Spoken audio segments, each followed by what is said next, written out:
순조로운 심리생활 5분 양육 꿀팁 시리즈입니다. 오늘은 공통되는 질문들을 모아서 한꺼번에 말씀드리도록 하겠습니다. 첫 번째 사례는 8살 아들이 동생을 너무 미워하고 질투한다는 내용이었는데요. 아마 직접적인 행동으로 아이를 괴롭히는 것 같지는 않고, 다만 이제 동생이 밉다, 동생이 죽어버렸으면 좋겠다, 이런 말을 아마 엄마한테 하소연하는 것 같아요. 또 두 번째 사례는 우울한 기분을 자주 호소하는 초등학교 딸 3학년이네요. 이 아이는 소소한 일만 있어도 기분이 안 좋아, 슬퍼, 우울해 라는 말을 많이 하는데, 엄마는 아직 이제 어린아이가 천진난만하고 행복해야 될 나이인데 왜 그런지 이제 이유를 모르겠다면서 걱정하는 마음을 보내주셨고요.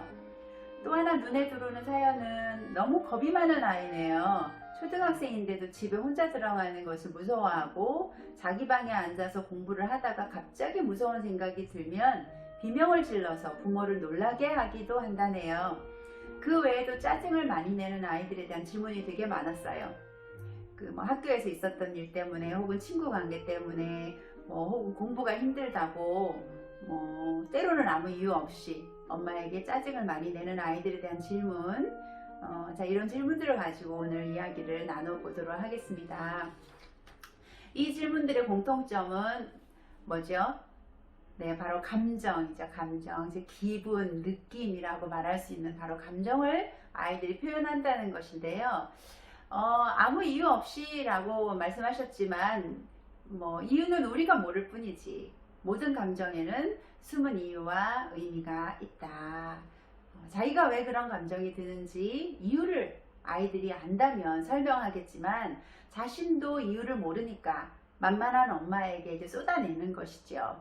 여기서 이제 만만하다는 것은 엄마를 무시한다는 게 아니고요. 엄마에게 의존하고 있다는 말이에요. 즉, 내 감정을 엄마가 해결해 주길 바라는 기대, 이것을 의존이라고 볼 수 있어요. 우선 어른들이 알아야 할 중요한 포인트가요, 감정은 나쁜 게 아니다 인 거예요. 감정은 그냥 자연의 현상이다 라고 보셔야 돼요. 긍정적인 감정은 좋고 부정적인 감정은 나쁘고, 이렇게 생각하시면 안 돼요. 우리가 만약 팔이 부러졌는데 아프다라는 감정을 안 느끼고 기분 좋다라는 감정을 느낀다면 어떻게 되겠어요? 빨리 치료받을 시기를 놓쳐가지고 생존에 도움이 안 되겠죠. 그래서 고통은 느껴야 되는 것이고, 다만 그 고통에 담긴 이유를 빨리 파악해서 해소하면 되는 거거든요. 어떤 학자는 감정을 날씨에 비유하기도 해요. 추울 때도 있고, 더울 때도 있고, 비가 올 때도 있고, 바람이 불 때도 있고, 그래서 그냥 자연의 현상으로 받아들이라는 의미예요. 자연의 현상인데도 불구하고 어떨 때는 우리가 자연을 그대로 받아들이지 못할 때도 있죠. 가끔은 무지개가 왜 저기에 떴어? 아니면 좀 더 색상이 선명했으면 좋겠다 라든가, 왜 하필 비가 오냐, 오늘은 날씨가 맑아야지, 이렇게 말하기도 해요. 기억하실 것은 어쨌거나 감정은 그냥 받아들여야 되는 자연의 현상이다 라는 거예요. 저는 이제 상담이나 교육에서 만나는 분들께 감정은 구름이다 라고 비유해요. 이제 뭔가 형체가 있는 것 같기는 한데, 너무 많이 쌓이면 먹구름이 되어가지고 이제 천둥도 치고 번개도 만들고, 그런데 막상 가까이 가서 이렇게 실체를 살펴보면 아무것도 아니고 훅 불면 싹 사라져 버리는 그런 구름. 감정은 우리가 결코 두려워할 필요는 없고, 그냥 가만히 들여다보고 그 속에 담긴 의미를 찾은 후에 훅 불어버리면 날려가는 거란 말이에요. 그러나 이렇게 이제 하지 않고 묻어두기만 하면 이제 사라지지 않고 계속 쌓여요. 그래서 나중에 이제 뒤끝 장렬, 자신을 괴롭히기도 하고 타인과의 관계에 문제를 일으키기도 이제 하죠.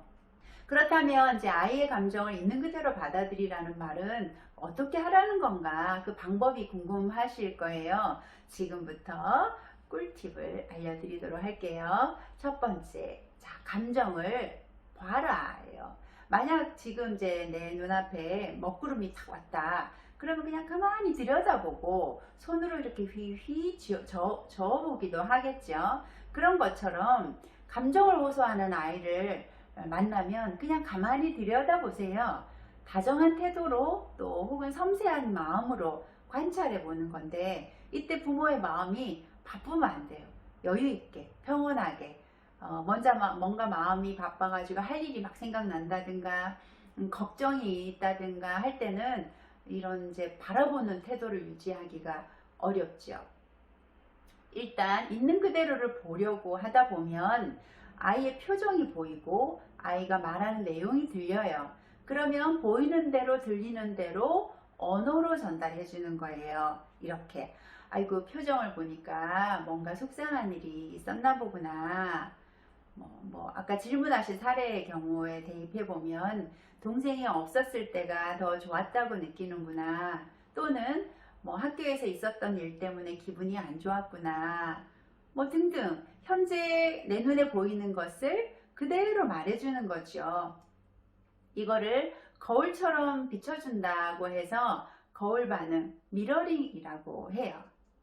두 번째는 그럴 수 있지라고 해주세요. 아이도 자신의 감정을 받아들이지 못하기 때문에 엄마에게 호소하는 거거든요. 이제 그때 감정은 자연스러운 것이고 누구나 그런 상황에서는 그런 감정을 느낄 수 있어 라는 말을 해주는 거예요. 그러면 이제 자기가 이상한 게 아니라는 말로 들려서 아이들은 안심을 하게 돼요. 게다가 항상 그런 게 아니라 지나가는 구름처럼 잠시 그럴 수도 있어 라는 것이니까 아이도 자신의 감정을 그냥 받아들이는 것이지요. 세 번째는요, 공감해 주세요. 어떤 감정을 갖는다는 것은 그럴 만한 이유와 상황이 있었을 거라는 거죠.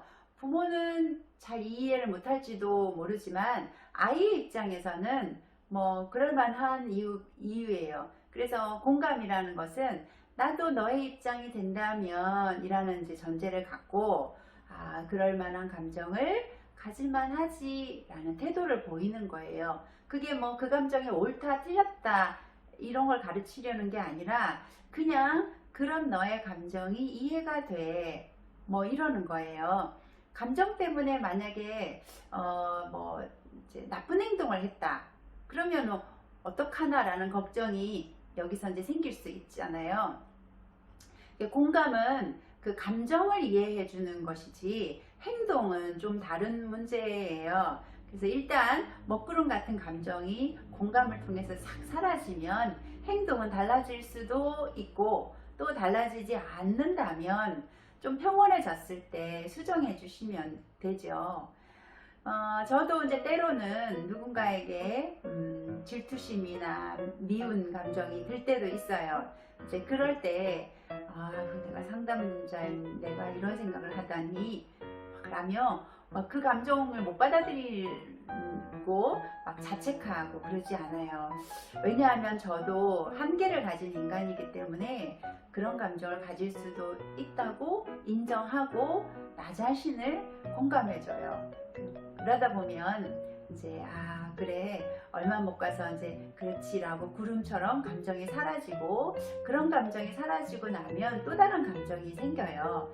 아유 그 사람도 좋은 면이 있는데 라든가 그가 가진 것을 내가 좀 부러워하고 있구나 라는 좀 자기 이해로 이어지기도 해요. 그러면서 아이들이 굉장히 공감 능력, 자기 이해 능력이 자라는 거죠. 네, 저의 설명이 좀 도움이 되셨나요? 도움이 되셨다면 구독, 좋아요 눌러주시고요. 주변에 많이 공유해주세요. 안녕.